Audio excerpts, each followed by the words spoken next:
ਕੰਮ ਖਰਾਬ ਹੀ ਹੈ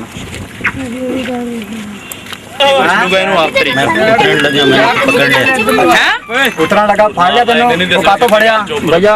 अगे तो 150 बंदे दे सामने माफी मंगी मंगी रिकॉर्डिंग की थी तेरी दस का तो माफी मंगी मार दी डर तो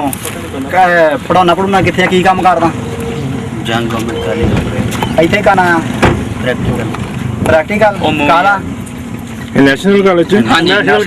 अच्छा अच्छा नेशनल कॉलेज वाला जी। अच्छा फिर ये मुझे पकड़ कर लाए हैं,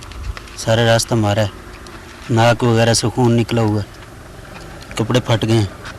तो और ऊपर से कहते थे कि हमने फायर मारना, पता नहीं क्यों मारना था। इसको पूछो कि हमने पकड़ के ऊपर से ले गए बच्चियों की वालदेन ऊपर से पकड़ के वालदेन आए हुए हैं बच्चियों के अड्डे में बैठे हुए जाने के लिए सभी बच्चियों के वालदेन हैं, हमने जाने नहीं दिया किसी को, लारी अड्डे में बैठे हैं वेट कर रहे हैं। चले ये झूठ बोल रहा है, अभी सच बोल रहा, अभी सच बोलो।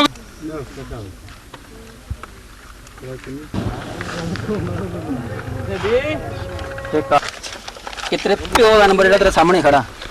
ये लिखाई तेरी है कहदी है? 10 मेरे लिखाई चोल बगैर था और कैमरा मार तो भैया कमाली का कोड की है देख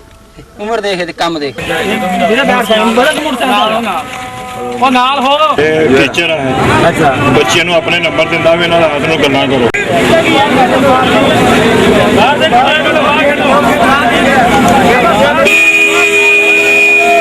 करते ना बोलिया कर यार